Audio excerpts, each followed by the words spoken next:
Perhaps the best piece of advice any of us lucky to have had a parent, mentor, lover or friend worth their salt has ever given us is trust your instincts. Instincts, those wonderful, primal, indecipherable calls to action or caution, which reveal themselves in the simple binaries of yes or no. The nuance of their language untranslatable, lost somewhere between the earliest iterations of what mankind started out as and where we are today. We all have them, and we all have examples of the perils faced when they are ignored and the perils avoided when they are given their worthy attention.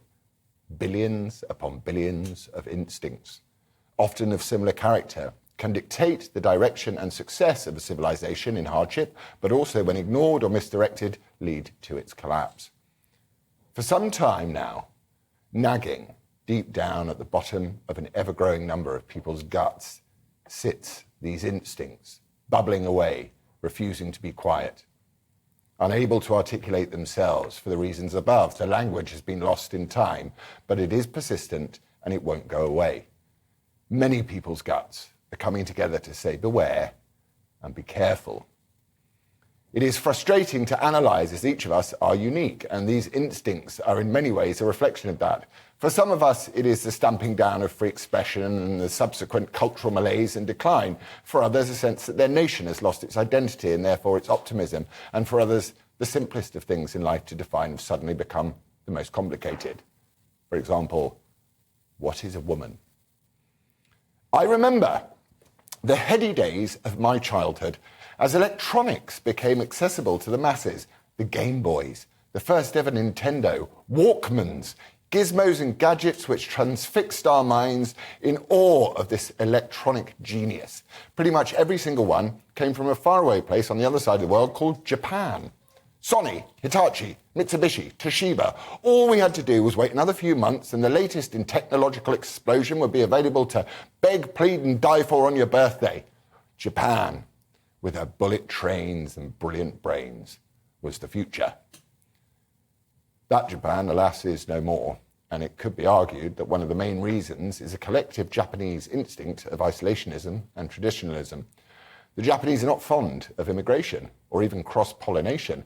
They have a special pejorative for those of mixed ethnicity, despite their finest tennis player, Naomi Osaka, being just such a person, a hafu or half-breed.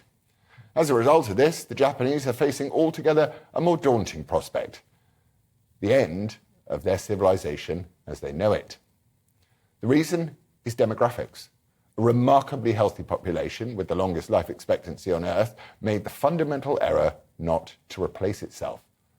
Birth rates are low, life expectancy is high. Pay off your mortgage in Japan nowadays and your house is going to be worth less than it was when you bought it. Supply and demand.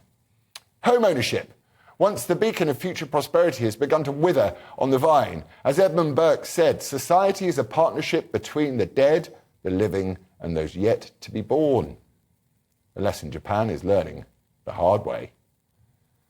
But this general reluctance to breed is symptomatic of all hyper-civilized advanced cultures across the world. Birth rates are plummeting. Japan and other nations are aware of the simple fact that children really are our future, and have tried initiative after initiative to convince the population to get jiggy with it. But as all of us know, it's hard to force someone to fall in love and make a family, especially if it goes against our precious instincts. In the arrogant and affluent West, children are deeply unfashionable, and any young woman who even quietly voices an ambition to be a mother and raise a family is roundly ridiculed as being yet another hapless victim of this so-called patriarchy. Some nebulous idea that men use children and families to keep their women down, control them and stop them succeeding. The result being that when many women manage to turn their gaze away from modernity's hypnotic snake-like gaze, they find their body, which has reminded them like clockwork month after month since puberty that it has a function and a purpose, no longer can fulfill the purpose for which it was designed. It is one of the quirks, and some might say deep unfairnesses, in nature, that men can continue blithely on, creating and creating until their end, whilst women labour under the cruelty of time. But men didn't make the rules to this game, which we all have to play. Nature did. So instead of treating the deeper causes of the illness of modernity, some nations have opted for the sticking plaster approach, of open borders and importing the next generation rather than making their own. But this only covers the wound, whilst the organs of the nation and the national identity progress to later stage disease. Possibly even hurried on as strangers with different backgrounds and instincts are forced tightly together, whether they like it or not, unable sometimes to even share a language. Other nations say we must work longer now as we live longer. The slack-bellied Western nations cry out in anger, unaware it would seem that they can't have their cake and eat it. Millions gather on the streets in protest at the prospect of more labour, squawking like birds in a nest, waiting for their loving parent, the state, to come and fill their open beaks and empty stomachs with worms. Instinct reveals we may well be witnessing the beginning of the end of society as we know it. Responsibility is being replaced with gluttonous pleasure and the self-indulgence of identity.